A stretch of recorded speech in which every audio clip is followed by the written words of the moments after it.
tous les caractères ne sont pas présents sur votre clavier, mais si vous souhaitez quand même les insérer, donc quel que soit ce caractère, sachez que vous pourrez le faire directement à partir d'Excel 2010. Donc pour accéder à ces différents caractères dans ce tableur, vous vous rendez en haut et cliquez ici sur l'onglet Insertion. Une fois dans cet onglet, vous vous déplacez tout à droite de celui-ci et cliquez ici sur Symbole comme ceci.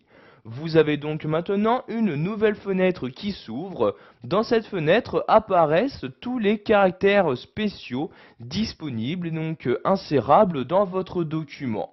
Donc vous voyez, j'ai par exemple ici différents signes mathématiques, comme ici la racine carrée, le signe infini, etc. Donc vous pouvez, si vous le souhaitez, modifier la police de ces caractères spéciaux en cliquant ici sur cette flèche-ci. Et vous avez donc ces différentes polices qui apparaissent pour personnaliser, si vous le souhaitez, le caractère à insérer.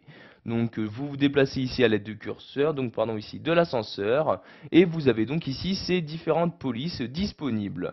Donc je vais garder ici la police par défaut, texte normal comme ceci.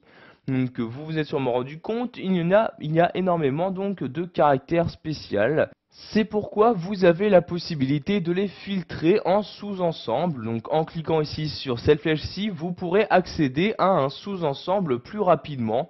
Donc si par exemple vous souhaitez insérer un opérateur mathématique, une flèche, un symbole monétaire, un exposant, etc.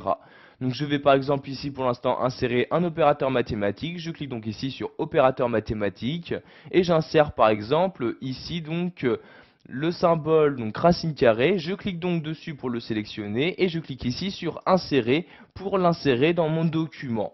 Donc ce symbole, ce caractère va être inséré automatiquement dans la cellule qui était sélectionnée. Donc ici vous voyez cette cellule, il y a bien ce caractère qui apparaît à l'emplacement souhaité. Je vais maintenant changer de sous-ensemble en retournant ici sur la flèche comme ceci. Donc je clique bien sur la flèche pour faire apparaître le menu et je choisis maintenant quel sous-ensemble, quel caractère je souhaite insérer. Donc je remonte ici à l'aide de l'ascenseur comme ceci. Donc vous avez ici les différents sous-ensembles. Donc par exemple ponctuation générale, je clique ici et apparaissent les différents caractères spéciaux correspondants. Donc par exemple ici, si je souhaite insérer le caractère pour 1000 comme ceci, je le sélectionne en cliquant dessus, puis je clique tout simplement sur insérer et voyez celui-ci s'insère bien dans la cellule correspondante. Une fois que vous avez fini d'insérer votre caractère spécial, vous pouvez donc maintenant fermer cette fenêtre en cliquant en bas à droite de celle-ci sur fermer comme ceci.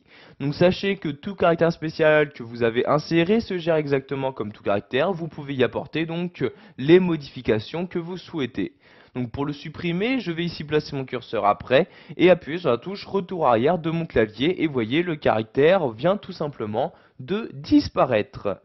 Voilà, vous avez appris dans cette vidéo formation à insérer des caractères spéciaux, donc caractères qui ne sont pas forcément présents sur votre clavier.